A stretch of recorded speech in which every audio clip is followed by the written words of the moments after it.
We continue our journey through the weaves of India. Last time we spoke about Maheshwaris, which come from the town of Maheshwar in Madhya Pradesh.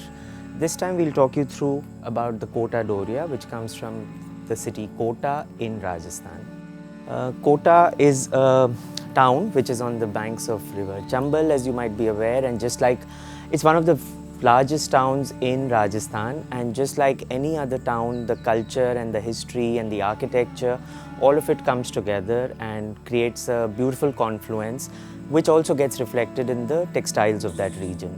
Kota Doria again has a similar story. It's a very distinct formation. So it's actually an interplay of the cotton and silk yarn in a sort of a sequential way where there are 6 yarns of cotton, then 2 yarns of silk, 2 yarns of cotton, again 2 yarns of silk, and then closing the box with another 6 yarns of cotton. And this happens both in the warp and the weft, and therefore it creates a check formation. That makes it extremely recognizable as a distinct Kota weave.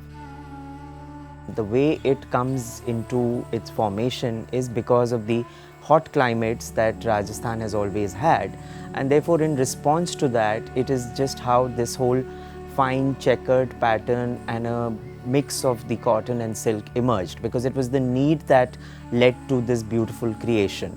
And this is what happens in most of the crafts that I have come across, because they are just very indigenously created from local material, from local needs, and therefore emerge as something which is a response to what that culture really demands. My intervention in Kota started on a very beautiful note, because Rajasthan government about 7 years back came up with this initiative called the Rajasthan Heritage Week, where it invited people to come and work with the craft sector and actually create pieces so that they could be showcased in a week-long event.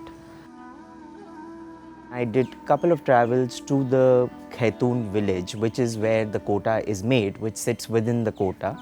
So as I engaged with the weavers there, I learned more and more about how passionate they are about this and how they want to continue to keep the heritage of Kota weaves alive, and how they are very, very particular about its authenticity as well.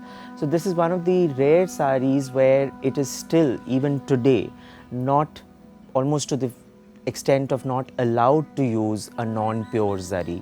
So all the Kota that comes out is of course 100% hand woven, and it comes in zari yarn, which is with almost a purity of about 30 to 35% of silver with gold polish.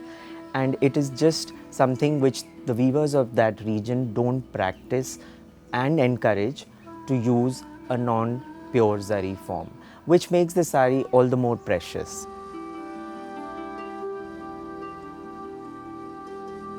It is also one of those really distinct crafts which still exist and practice the original Jala Naka technique, which has been lost over a period of time, and more of the saris are now being woven with the use of jacquard and dobby, whereas here the weavers actually still use what is called a tilli or a sirki, and each of the motif is individually created on the loom with this needle-like structure, and therefore the craft is that much more precious, and I would say that much more handcrafted.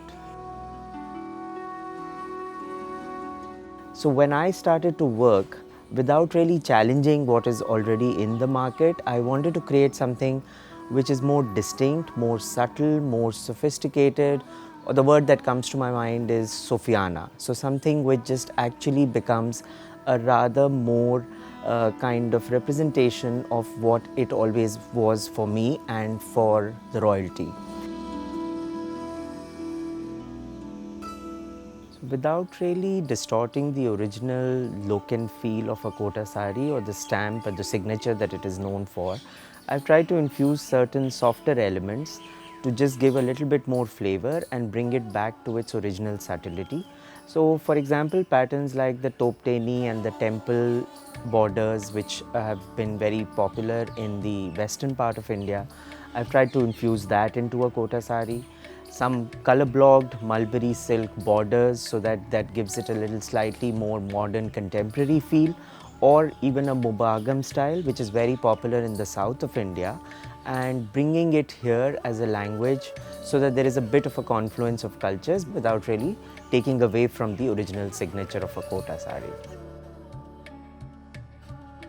I think there is a version which is obviously being made in power loom as well, but I think the entire fluidity that comes with handloom when these yarns are interplaced is something which again I think is very distinctly clear to anybody who has really experienced Kota and felt it. So just as in any other craft form, yes, there is a competition from the powerloom sector, which is much, much more cheaper.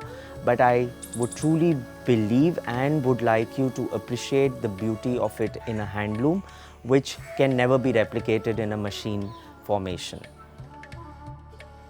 Organic creations are most cherished, and this particular sari was thought of when I was having tea with one of my weavers in Kota in Diggi Palace in Jaipur, and I just pointed at one of the frescoes and said that why could this not become a delightful palla. And the weaver took it as a challenge, and he took a photograph of it, and he said that I'm going to create a graph for you and I will translate it into the sari.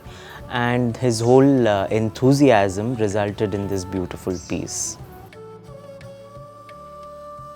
Kota is an extremely versatile fabric, and I think it lends itself beautifully whether in the softer pastels or even in deep dark colors. Even the fabric is extremely versatile, and it's used to actually decorate it with embroideries such as chikankari or even mirror work, because I think the sheerness of the fabric is wonderfully complemented by certain surface treatments, and it therefore becomes a popular fabric across India.